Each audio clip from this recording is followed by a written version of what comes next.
Diagram से दोनों का कंपेयर करते हैं स्लोप का।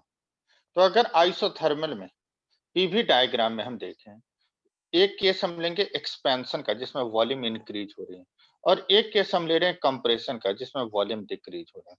तो अगर एक्सपेंशन होगा तो ऊपर वाले ग्राफ आइसोथर्मल होगी, नीचे एक ग्राफ एडियाबैटिक होगा क्योंकि ज्यादा स्टीप होगा। क्योंकि आइसोथर्मल में पी इनवर्स ऑफ वी के पावर गामा होता है और एडियाबैटिक में पी इनवर्स ऑफ वी के power P inverse of V होता है आइसोथर्मल में, लेकिन P inverse of V to the power gamma gamma होता है ग्रेटर देन 1। इसलिए जब भी एक्सपेंशन होगा तो नीचे वाले कर्व जो होंगे वो एडियाबैटिक का होगा, ऊपर वाले आइसोथर्मल। इसका स्लोप ज्यादा होता है, इसकी स्लोप कम होती है। लेकिन कंप्रेशन होगा तो नेगेटिव वॉल्यूम नेगेटिव हो गई तो जस्ट ग्राफ उल्टा हो जाता है, ऊपर वाले एडियाबैटिक होगा, नीचे वाले isothermal.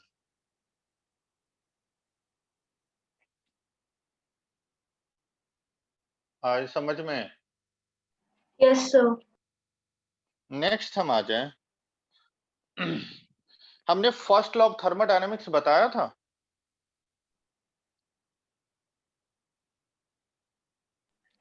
No hello, sir. No zeroth sir. Law बताया था। No sir. Zeroth law, zeroth law को हम बोलते हैं thermal equilibrium. Like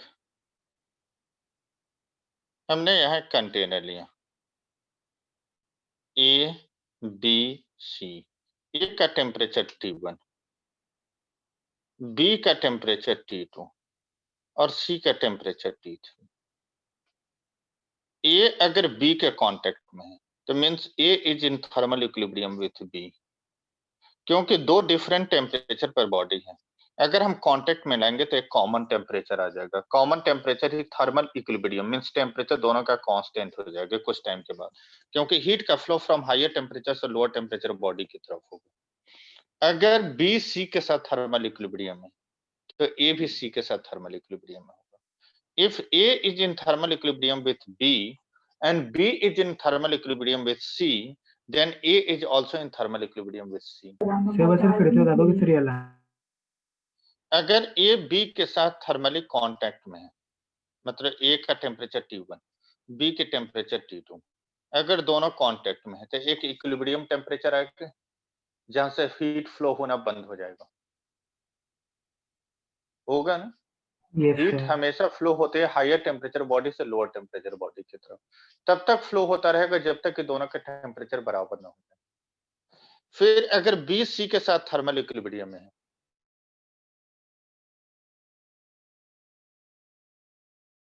a is in thermal equilibrium with B and B is in thermal equilibrium with C, then A is also in thermal equilibrium with C.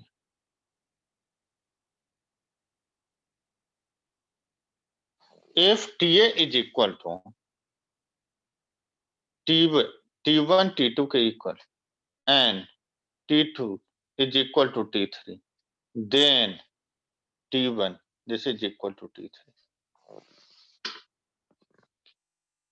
If A is in thermal equilibrium with B and B is in thermal equilibrium with C, then A is also in thermal equilibrium with C. आगे बढ़े। Next is first law of thermodynamics.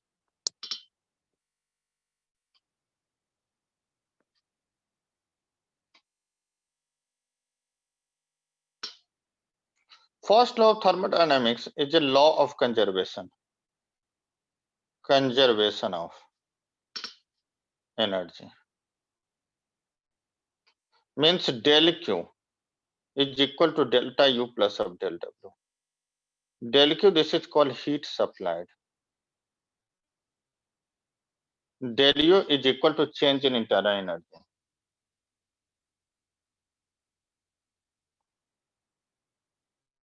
Del W is equal to work output. Delta U internal energy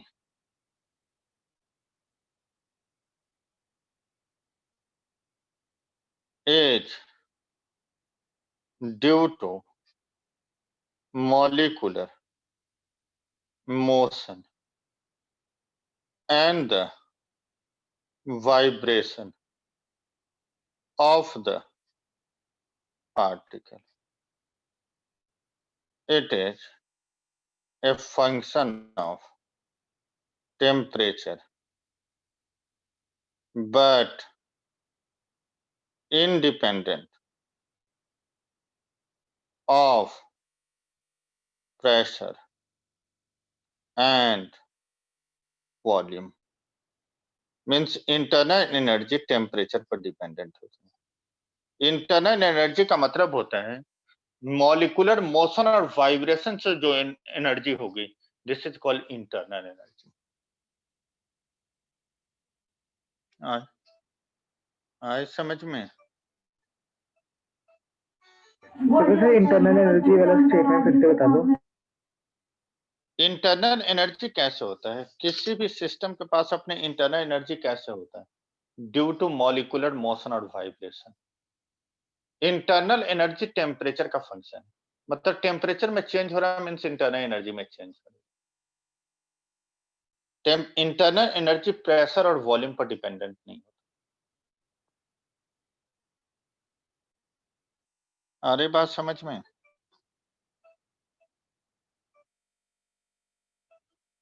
yes sir, internal energy मतलब sir heat से related हो गया ना? हाँ sir heat से related हो गया इंटरनल एनर्जी। जी एक्सटर्नल से रिलेटेड नहीं है, खुद ही एनर्जी रिलीज हो रहा है तो वो हम टेम्परेचर प्रोवाइड करेंगे तब तो।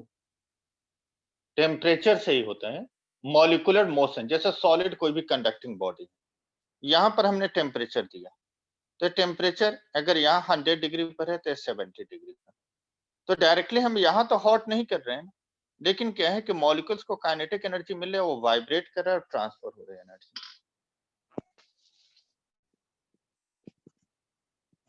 अरे बात समझ में? Yes sir. आगे बढ़े?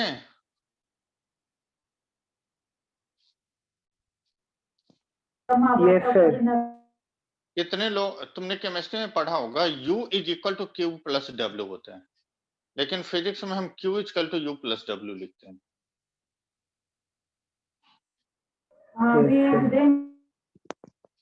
सर ऐसे नहीं? क्यों होता है सर इस बार? क्यों सर? केमिस्ट्री में नहीं पूछा सर से? सर केमिस्ट्री में सर एक ही पढ़ा है ना? हाँ अभी नहीं पढ़े हो थर्मोडायनेमिक्स? पढ़ लिया सर, केमिस्ट्री में तो बस ये पढ़ा ना sir, change in energy sir Q plus work done होता है। अच्छा अच्छा, दूसरा हम अगर हम साइन कन्वेंशन लिखेंगे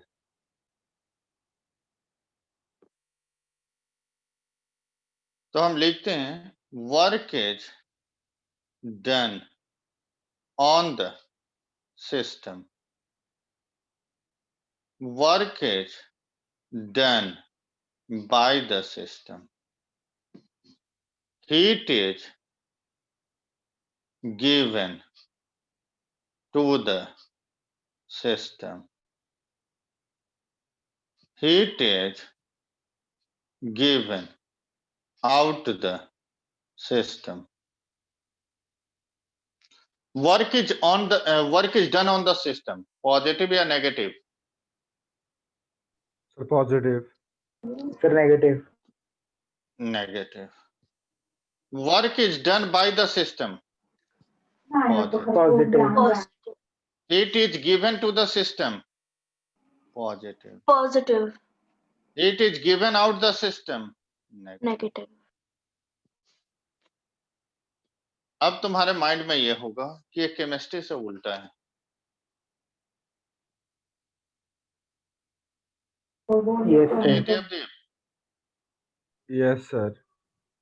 तो दोनों में डिफरेंस क्यों आता है?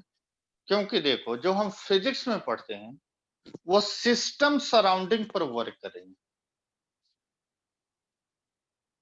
जैसे एक बेलून लेते हैं, और उसका एक्सपेंशन हो रही है, मतलब सिस्टम क्या है, सराउंडिंग पर वर्क कर रहा है, तो एक्सपेंशन होगा, वॉल्यूम इंक्रीज होगा, वर्क डन इज पॉजिटिव।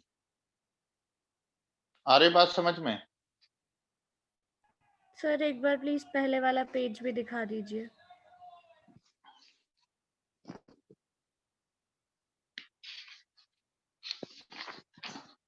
दे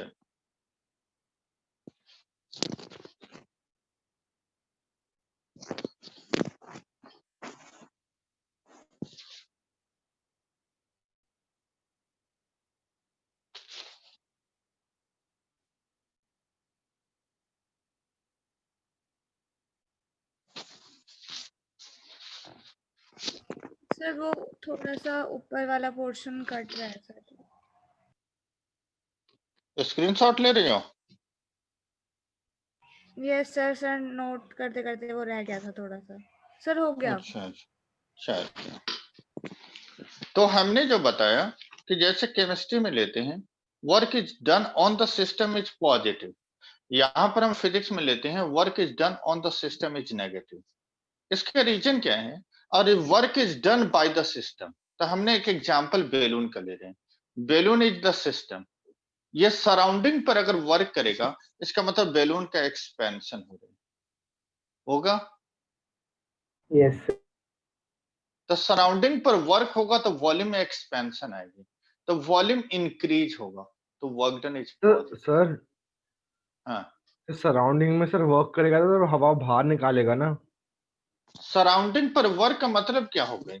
गुब्बारा एक्सपैंड करना, तो सराउंडिंग को डिस्टरबेंस क्रिएट कर रहा है, ये अपना एक्सपेंशन कर रहा है सिस्टम। सर ये समझ रहे सर हो? सराउंडिंग में वर्क कैसे कर रहा है? अगर हमारा सिस्टम एक्सपेंड कर गया तो डिस्टरबेंस किसको कर रहा है? सराउंडिंग को कर रहा है ना, सराउंडिंग पर वर्क कर रहा है ना वो। Yes sir. अगर हमारा सराउंडिंग सिस्टम पर वर्क करेगा तो बेलून का कंप्रेशन होगा।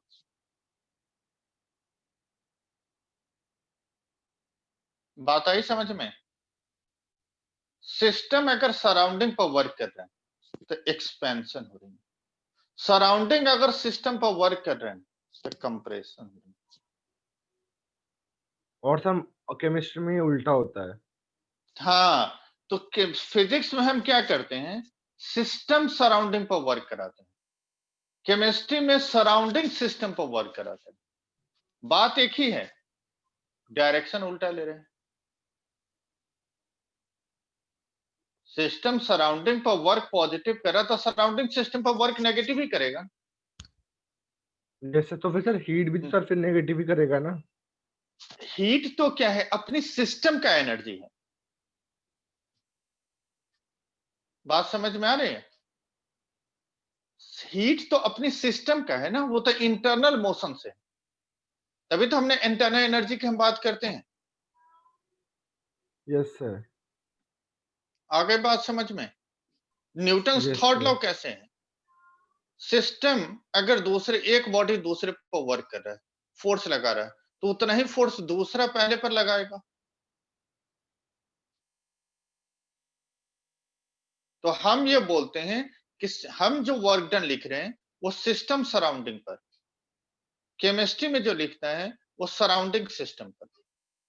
अब आगे दोनों में डिफरेंस समझ में? तो दोनों बात एक ही है। सर आगे हम बढ़े सर हैं? वाला अप्रोच लेके क्यों नहीं चल रहे? कौन सा? सर बात अगर एक ही है तो फिर हम वाला लेके क्यों नहीं चल रहे सर, केमिस्ट्री वाला अपना ही? देखो, एक स्टैंडर्ड हमने फिजिक्स में ये स्टैंडर्ड लिया है, बात तो एक ही है। देखो, 1 2 पर फोर्स अप्लाई करें या 2 दूसरा बोले 1 पर अप्लाई कर रहे हैं। Okay sir. नहीं, hello, yes sir. Yes sir. Yes sir. आगे बढ़े।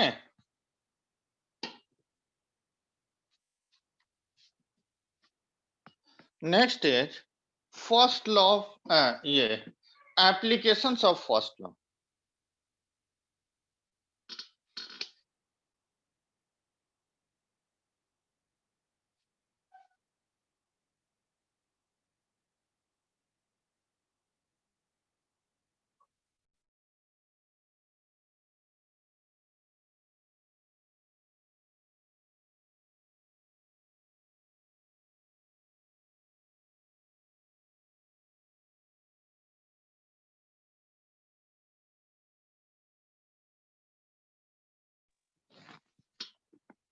first, in isothermal process, del Q this is equal to delta U plus of del W. Internal energy is a function of temperature, और isothermal means constant temperature है, means change in internal energy की value 0. Sir आपने sir delta U के बाद क्या लिखा है? del Q is equal to delta U plus del W. तो आइसोथर्मल है, मीन्स आइसोथर्मल में हम लोग क्या लिया है? Internal energy. Internal energy temperature का फंक्शन है, तो टेम्परेचर तो कांस्टेंट है, तो change in temperature 0, so change in internal energy is also equal to 0. इसका मतलब हीट सप्लाइड वर्क डन के इक्वल है. हाँ बोलिए. सर क्या फिजिक्स में भी state functions and state variables हैं? जी, जैसे स्टेट फंक्शन क्या होता है? सर मुझे यही समझना था कि होता क्या state function which is independent of path. Sir distance और डिस्प्लेसमेंट की तरह ही हो गया. स्टेट फंक्शन का मतलब होता है which is independent of path, like pressure, temperature, volume. These are the state function. Okay sir. समझ गए? And heat and work are the path function. मतलब सर फिर वो स्टेट वेरिएबल हुए क्या? स्टेट वेरिएबल, स्टेट वेरिएबल का मतलब क्या हो गया? Pressure, volume, temperature.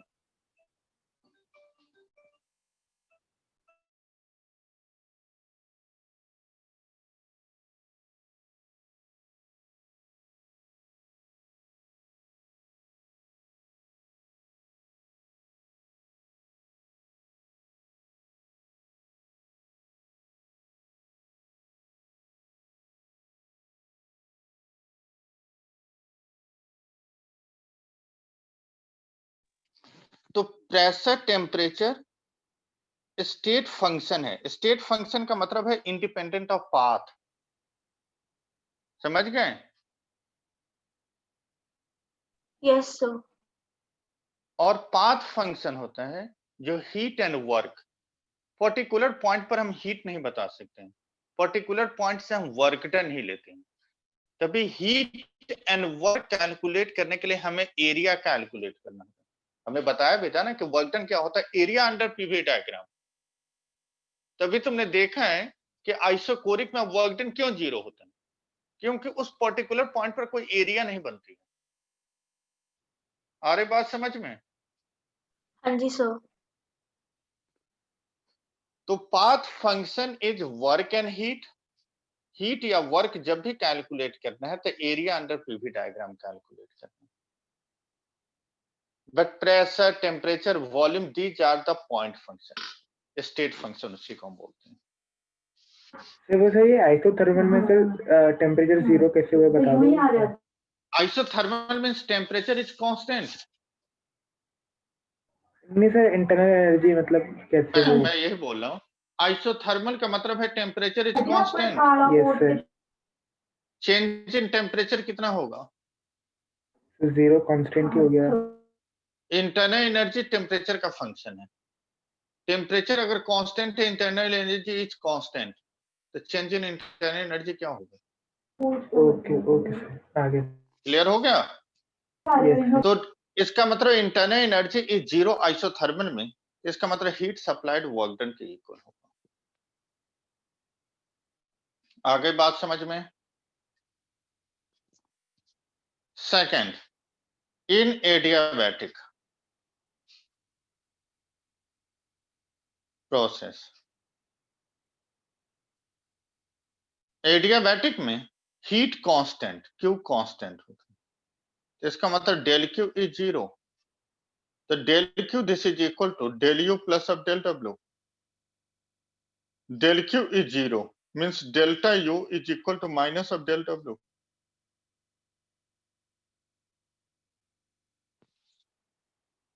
आया समझ में? Yes sir.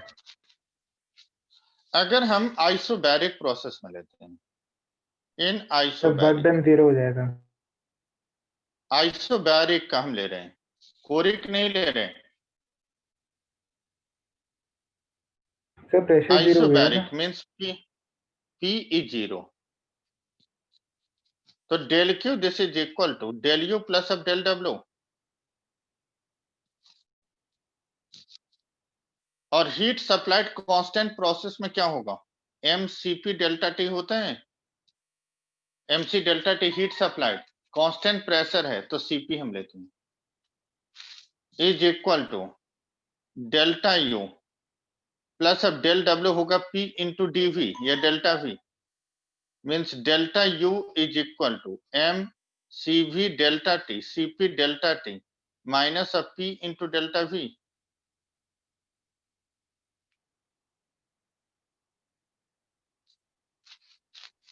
सर इस वाला सर बता दो सर, पीवी कैसे आया सर, पी डेल्टा वी कैसे आया? Work done P into dV नहीं लिखा था एडियाबैटिक में? वर्क डन हम क्या लेते हैं? Area under PV diagram. Yes sir. तो अगर हमारा ये प्रेशर दिस एक्सिस में और ये ग्राफ हमने लिया, यहाँ के वॉल्यूम V1, यहाँ के वॉल्यूम V2, तो हम तो एरिया कैलकुलेट करेंगे, यही तो वर्क डन होगा। अगर हम यहाँ एक स्मॉल स्ट्रिप कट करते हैं तो दिस एक्सिस में प्रेशर और ये होगा थिकनेस क्या होगा? डेल्टा V होगा, और इस स्ट्रिप का एरिया क्या होगा? P into delta V। यही तो वर्क डन हो गए। कांस्टेंट प्रेशर ले रहे हो ना, तो वॉल्यूम में अगर चेंज नहीं होगा तो वर्क डन ही 0 हो जाएगा। एक्सपेंशन ले रहे हैं ना, वॉल्यूम बढ़ रही है ना V1 से V2, यस सर। तो वर्क डन हम क्या लेते हैं? Area under pressure and volume axis. तो वॉल्यूम एक्सिस पर इस एरिया को हम प्रोजेक्ट कर रहे हैं, तो दिस एक्सिस में P और दिस एक्सिस में डेल्टा V, तो P into delta V work done की इक्वल है। सर पी तो सर सेम ही रहेगा ना? क्या सर P तो सेम रहेगा, बिल्कुल सही है, बिल्कुल सही है, P में चेंज नहीं होगा। नॉर्मली हमने वर्क डन के लिए फॉर्मूला बताया, बात समझ में आ रहा है? Yes sir. तो वर्क डन होने के लिए मस्ट है वॉल्यूम में चेंज आना चाहिए, तभी तो गैस का एक्सपेंशन या कंप्रेशन होगा, तभी तो हम बोल सकते हैं वर्क डन हो रही है। अगर एक्सपेंशन कंप्रेशन नहीं होगा तो वर्क डन होगा ही नहीं।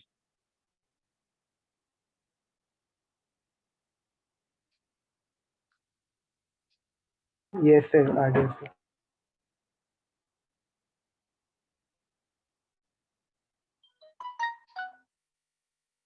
आगे बढ़े? Yes sir. ठीक है, तो डेल्टा U हम लिखेंगे mCp delta T minus of P into delta V। Yes sir.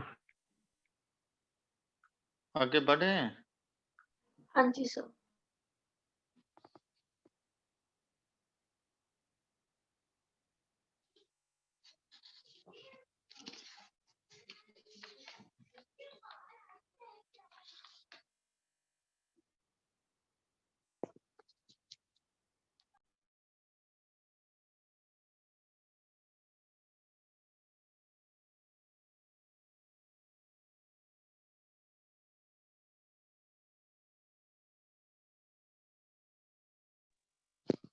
Fourth is isochoric.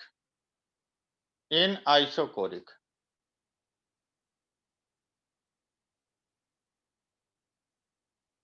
Process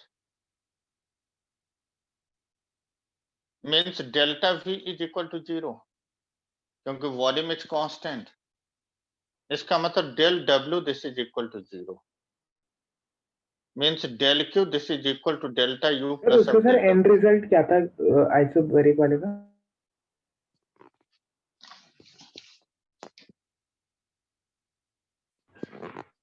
sir इसमें प्रेशर 0 था तो सर वो कैंसिल आउट नहीं होगा कौन सा? कैंसिल आउट नहीं होगा सर अगर प्रेशर कांस्टेंट है तो ये हीट सप्लाई तो mCp डेल्टा टी होती है ना, और ये तो वर्क डन है। अगर ये कैंसिल आउट हो गई तब तो डेल्टा यू 0 हो गई, तब तो आइसोथर्मल हो जाएगा। नहीं सर, अगर वर्क डन से 0 हो गया तो मतलब सर वर्क डन 0 हो जाएगा ना, अगर प्रेजेंट 0 है तो वर्क डन यहाँ कैसे 0 होगा? यहाँ तो 0 ही नहीं हो सकता वर्क डन, क्योंकि वॉल्यूम में तो चेंज आ रही है ना। आइसोबैरिक है, प्रेशर यहाँ कांस्टेंट है, वॉल्यूम कांस्टेंट नहीं है। सर वॉल्यूम से डिफरेंशिएशन ऑफ पीवी होता है ना volume sir, work done sir differentiation of PV होता है ना हाँ, पी डीवी सर। देखो, अगर तुमने वॉल्यूम कांस्टेंट रखा, जैसे तुम लिखोगे W, अगर तुमने W लिखा P इंटू V, अगर हम DW लेते हैं, P कांस्टेंट वॉल्यूम का differentiation V plus V constant pressure का डिफरेंशिएशन DP। वॉल्यूम अगर कांस्टेंट है तो यहाँ वर्क डन 0 होगा, तो DW P इंटू DV होगा। गैस का एक्सपेंशन ही नहीं हो रहा तो वर्क डन कैसे होगा? अगर हम किसी ऑब्जेक्ट पर फोर्स अप्लाई करें और बॉडी अगर डिस्प्लेस ही नहीं हो रहा तो वर्क डन तो 0 हो गई ना।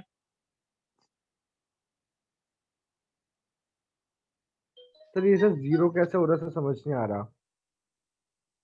कौन सा 0 कैसे हो रहा है? सर यहाँ से सर वीडीबी डीपी कैसे 0 हो रहा है? क्योंकि वॉल्यूम कांस्टेंट है, कांस्टेंट वॉल्यूम से वर्क डन 0 होती है, गैस का एक्सपेंशन सर नहीं हो रहा है ना। कांस्टेंट है तो सर बाहर आ गया ना फिर। आप समझ नहीं रहे हो। देखो, अगर हम डिफरेंशिएट अगर हम कर रहे हैं, जैसे हमने P को डिफरेंशिएट किया, तो वॉल्यूम अगर कांस्टेंट, अगर हमारा वॉल्यूम कांस्टेंट होगा तो वर्क डन 0 हो जाएगा, तभी तो हम वॉल्यूम को डिफरेंशिएट नहीं कर रहे हैं।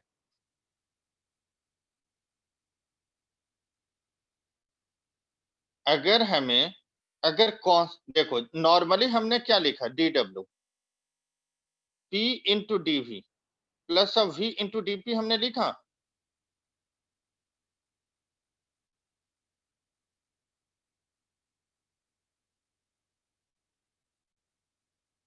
Yes sir.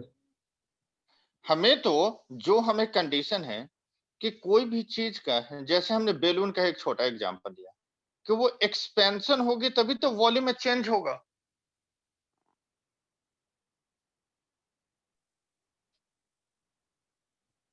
Yes sir. अगर वॉल्यूम में चेंज होगा तभी तो हम बोलेंगे कि गैस का एक्सपेंशन हो रहा है, वर्क डन हो रही है। Yes sir. तो वर्क डन होने के लिए मस्ट है कि वॉल्यूम को चेंज होनी चाहिए, वॉल्यूम कांस्टेंट नहीं होनी चाहिए।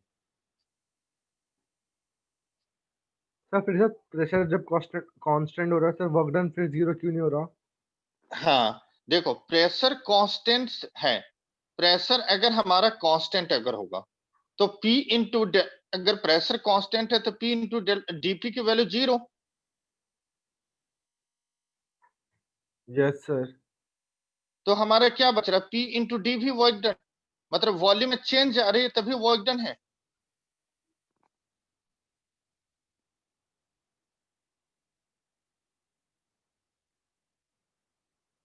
सर ये सर समझ नहीं आता इसमें, फिर सर प्रेशर जब कांस्टेंट होगा फिर वर्क डन क्यों 0 क्यों नहीं हो रहा? अच्छा ये बताओ, हमने पीवी डायग्राम लेते हैं कांस्टेंट प्रेशर पर, तो लाइन ये ड्रॉ होगा। Yes sir. इनिशियल वॉल्यूम ये V1, अब फाइनल वॉल्यूम यहाँ V2, क्या यहाँ एरिया बन रही है कि नहीं? Yes sir. तो area under PV diagram this is equal to work done. Yes sir. तो एरिया बन रहा है तो वर्क डन तो हो रही है ना। Yes sir. क्लियर हो गया? Okay sir.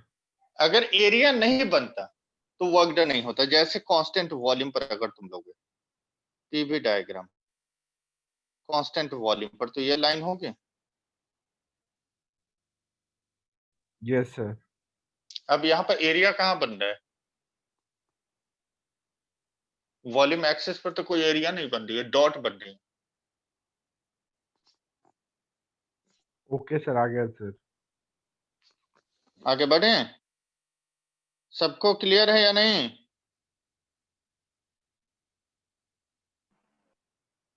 Yes sir, clear है sir. Sir.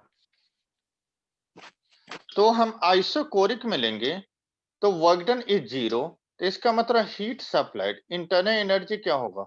Equal to heat, लेकिन कांस्टेंट वॉल्यूम है तो इसको हम लिखेंगे mCV dt।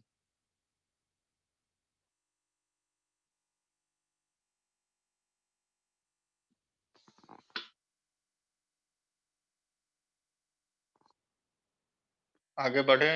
Yes sir. Next एक फॉर्मूला आता है डिराइव करने के लिए, prove that Cp minus Cv is equal to R, और इसी को हम बोलते हैं Mayer's formula.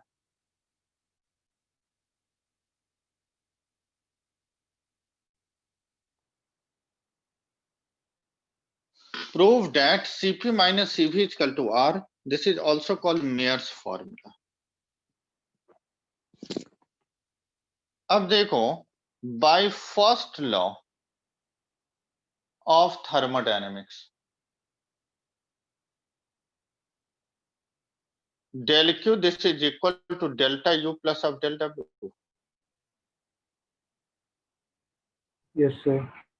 At constant volume means del Q at constant volume, delta U at constant volume, del W at constant volume. Constant volume of work done क्या होगा? 0.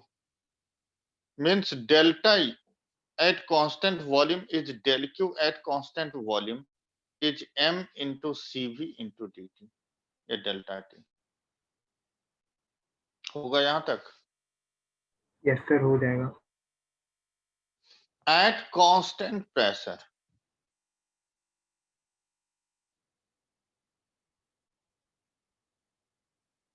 del Q at constant pressure, delta U at constant pressure, del W at constant pressure. Means del Q at constant pressure is mCp delta T, delta U at constant pressure, work done is P into delta V। यहां तक clear है?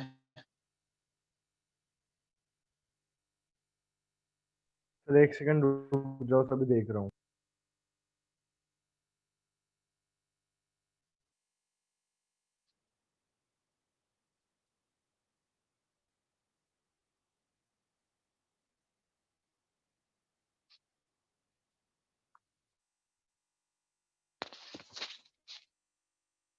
Yes sir, हो गया।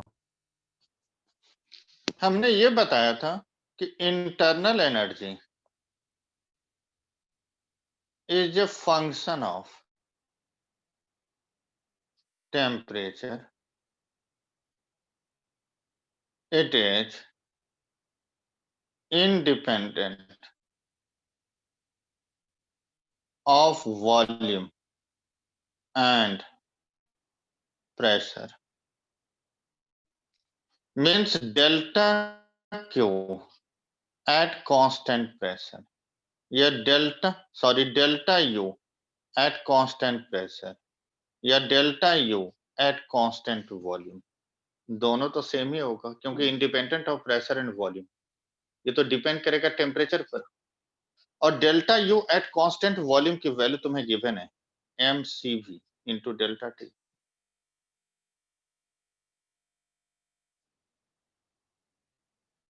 ठीक है? Sir हम mCp delta T भी लिख सकते थे। mCp डेल्टा टी सर ये भी इज लिख इक्वल टू सकते। Delta U at constant pressure plus P into delta V ले रहे हैं, बट यहां पर तुम देखो delta U at constant volume del Q at constant volume जो Okay. mcv डेल्टा टी के इक्वल है, तो डेल्टा यू की वैल्यू हमें डायरेक्टली मिल रहा है mcv delta T. Okay, sir. Okay, sir. समझ गए ना? तो ये Yes, sir. हमने सर स्टेटमेंट यहाँ पर इंटरनल लिखा। एनर्जी वाला सर वापस से बता दो। इंटरनल एनर्जी पीछे डेफिनेशन में लिखा था, which is the function of temperature which is independent of volume and pressure. तो चाहे कांस्टेंट वॉल्यूम में इंटरनल एनर्जी लिखो या कांस्टेंट प्रेशर में इंटरनल एनर्जी लिखो, दोनों की वैल्यू तो इक्वल ही होगा, और इसकी value mcv into delta T की इक्वल है।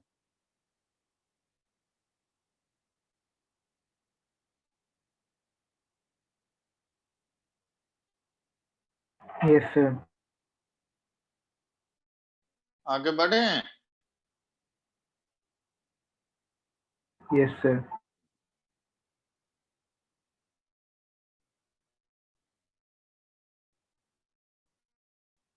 m है जो delta U at constant volume, इसकी वैल्यू यहां पुट कर दो from second and third.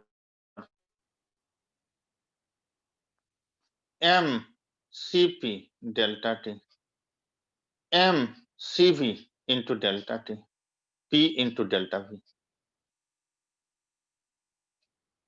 m is equal to, हम 1 ग्राम अगर लेते हैं तो cv delta T, cp delta T is equal to cv delta T plus p into delta v। Yes, sir. pv this is equal to nRT, n is equal to 1 मोल, तो pv is equal to RT, means p into delta v r into delta t होगा। हाँ sir होगा। p into delta v की value put कर दो, cp delta t, cv delta t, r into delta t, means delta t दोनों side से cancel हो गए, cp equal to cp plus minus r, cp minus cv this is equal to r। आया समझ में? Yes sir.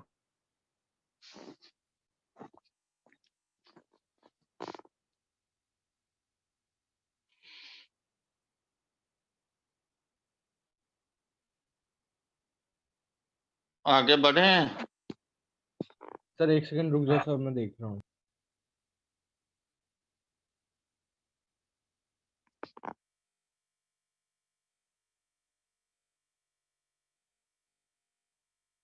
Yes sir हो गया। Next हमें एक प्रूफ करना है कि पी भी गामा इक्वल टू कांस्टेंट, ये भी कभी पूछ लेता है डिराइव करने के लिए। P V to the power gamma is constant.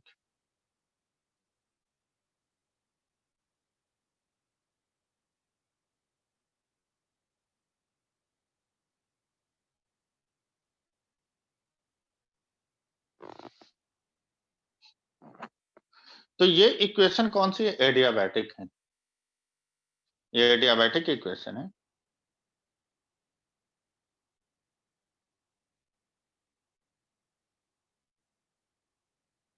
तो अगर हम फर्स्ट लॉ ऑफ थर्मोडायनामिक्स पर आ जाए तो del Q equal to delta U plus of del W, sir adiabatic equation कैसी है? क्योंकि पीवी के पावर गामा है। हमने पीछे एडियाबैटिक में लिखा था ना, प्रेशर और वॉल्यूम में relation P V to the power gamma is constant, pressure में टेम्परेचर में relation P1 minus gamma T gamma is constant. Last class में नहीं लिखा था एडियाबैटिक इक्वेशन? तो ये इक्वेशन कहां से आया ये मैं डिराइव कर रहा हूं। आगे बढ़े। Yes sir. तो by first law of thermodynamics del Q equal to delta U plus of del W, means del लिखो या डी लिखो, बात एक ही है। D Q equal to D U plus of D W, differential form में। तो डी क्यू की वैल्यू तो 0 होगा, because in adiabatic Q is constant. Adiabatic process का मतलब क्या होता है? Heat is constant. तो 0 this is equal to D U plus of D W.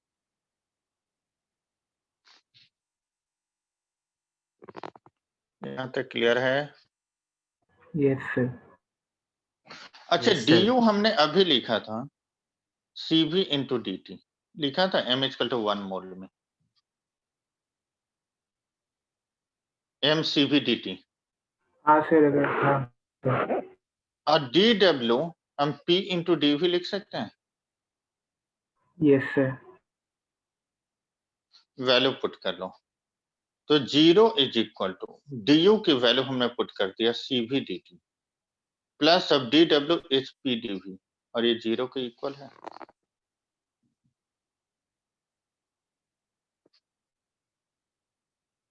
Yes sir. अगर हम pv is equal to RT लेते हैं, PQ डाल देंगे। अगर P कांस्टेंट तो वॉल्यूम का डिफरेंशिएशन dv, V कांस्टेंट तो प्रेशर का डिफरेंशिएशन dp, T का टेम्परेचर dt लिख सकते हैं। तो डिफरेंशिएशन कराना है यहाँ पर हमने। हाँ, P को ओके। देखो दो वेरिएबल है, अगर हमने P को कांस्टेंट रखा तो Multiplication वॉल्यूम law। का डिफरेंशिएशन dp, हाँ, अगर हमने V कांस्टेंट लिया तो प्रेशर का डिफरेंशिएशन dp, R टेम्परेचर का डिफरेंशिएशन dt लिख सकते हैं। Yes sir. तो अगर हम dt ले तो ये क्या आएगा, P into dv plus V into dp upon R। Yes sir. तो CV dt is P dv V dp upon R, P into dv is equal to 0।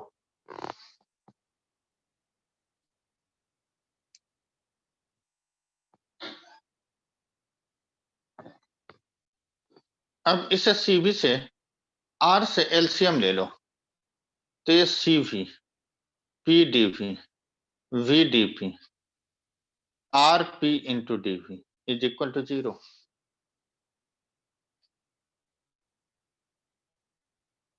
Means P into CV into dv V into CV into dp R into P into dv and this is equal to 0। Yes sir. P dv यहाँ भी है, P dv यहाँ भी है, अगर हम इन दोनों को कॉमन ले लें तो P इंटू dv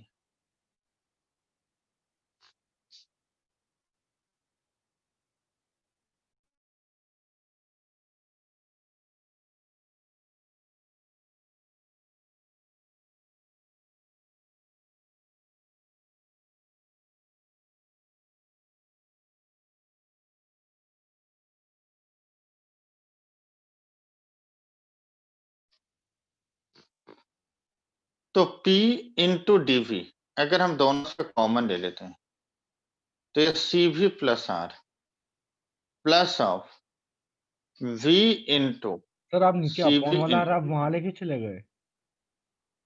एलसीएम ले लिया ना, यस और सर। ये R तो यहाँ आ जाएगा, क्रॉस मल्टीप्लिकेशन होकर 0 हो जाएगा। Yes sir. CV plus R CP के इक्वल होगा। P dv into CP VCV into dp and this is equal to 0।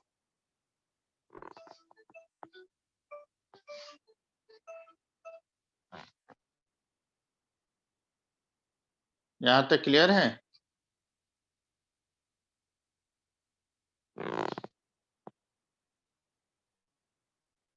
Sir हमने CV प्लस R को CP लिख दिया। CV प्लस R को CP लिख दिया, तो हाँ, लास्ट वाला रिजल्ट तो था। ठीक है। Yes sir.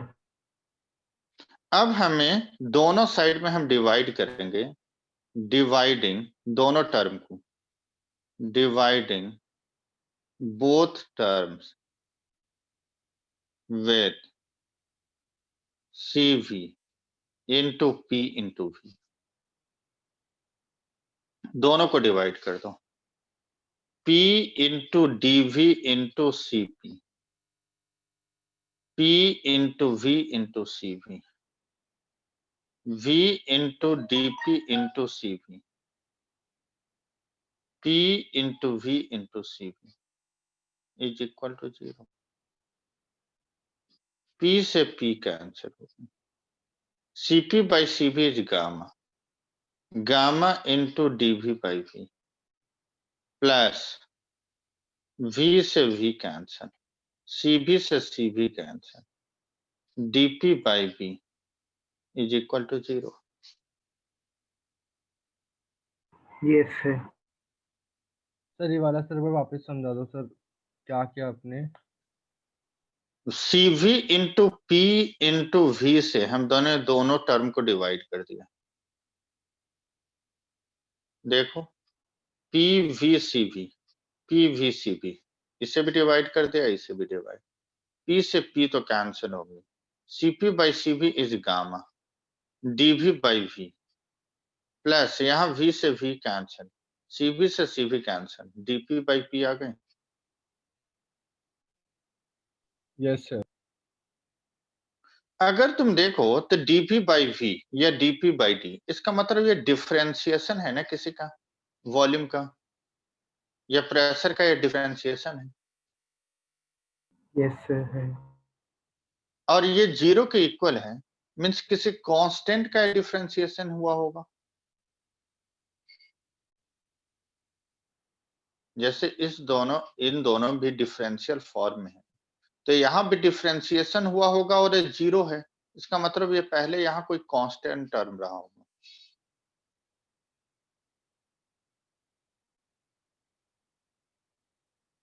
नहीं, यस सर। जैसे like differentiation of any constant term is 0, इसका मतलब ये कोई कांस्टेंट होगा ना, इसका मतलब c is constant. Sir differentiation constant का 0 होता है, मतलब एंड रिजल्ट 0 था, मतलब वो कांस्टेंट होगा कोई। इसका मतलब कोई कांस्टेंट होगा तभी उसका डिफरेंशिएशन 0 है। ओके सर, आ गया सर।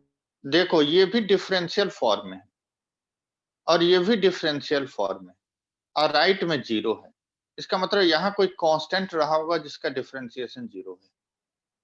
हम यही सोच के चलेंगे ना। Yes sir. इसका मतलब हम इंटीग्रेट अगर इसको कर दे तो यहाँ कांस्टेंट आ जाएगा। हाँ सर। ओके।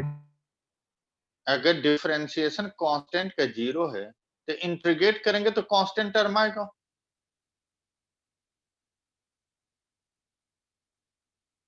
Yes sir. आ रही ना बात समझ में? यस सर, आ गया। तो अगर हम इंटीग्रेटिंग बोथ साइड करते हैं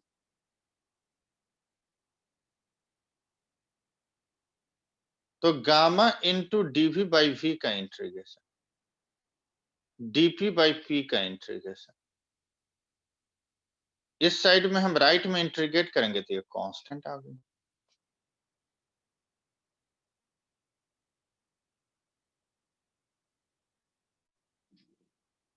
देवदेव। Yes sir. भालो। यस सर भालो। चलो कितने दिन बाद न्यू ईयर में आकर इसने भालो बोला है। Gamma DV by V integration क्या होगा, dx बाई एक्स का इंटीग्रेशन log x होता है, तो dv बाई v का integration log v, dp by p का integration log p is equal to constant.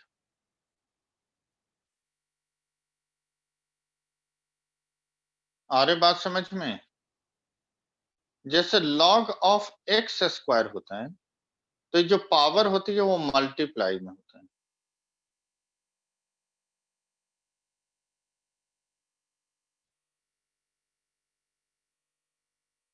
आ रही बात समझ में?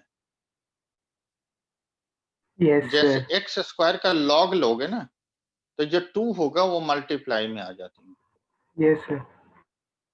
तो इसका मतलब ये तो एक्चुअली यहाँ पावर है, तो सेम log v और इंटू गामा है, इसका मतलब log v की पावर गामा रहा होगा। गामा पावर होती है। हाँ, ओके सर।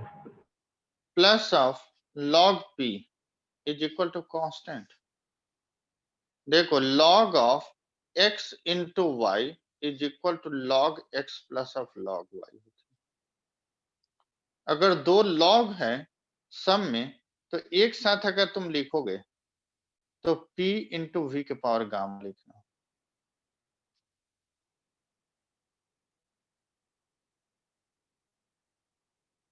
सर हमने सर उसे पावर में कैसे लिखे गए? लॉग का रूल होता है, लॉग जैसे एक्स स्क्वायर का मतलब 2 log x हम लिखते हैं।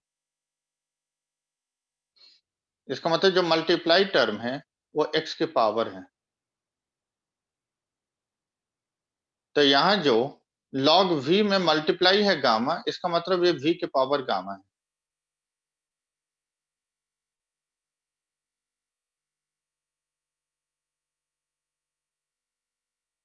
इसलिए सारा मैथ्स के फॉर्मूला भी हम साथ साथ लिखते जा रहे हैं ताकि तुम्हें कंफ्यूजन नहीं होनी चाहिए। Yes sir.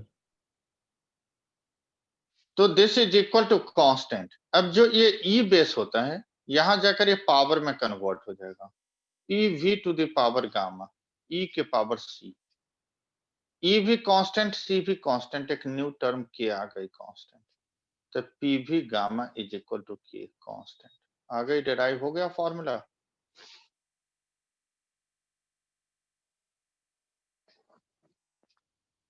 यस यस किसी को भी डाउट है पूछ लो। सर। सर ये पेपर में आता है? आ सकता है क्योंकि सिलेबस में है ना। देखो बहुत कुछ हीट इंजन वगैरह ये सब कट गया है, तो पेपर में बनाने के लिए चाहिए भी तो स्पेस। आएगा तो ये लॉन्ग क्वेश्चन 3 मार्कर होगा। सर कल ही सर ये केमिस्ट्री में पढ़ा था सर, केमिस्ट्री में मतलब एनसीईआरटी में तो नहीं है सर केमिस्ट्री बुक में ये? नहीं है लेकिन ये पूछा जाता है। हाँ सर। ठीक है, तो छोड़ के नहीं जाओ, करके जाओ। एनसीईआरटी में ना बहुत कुछ शॉर्ट में लिखा होता, सब कुछ नहीं समझ में आएगा।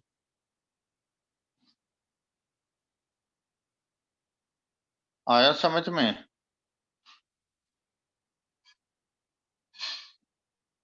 Yes sir.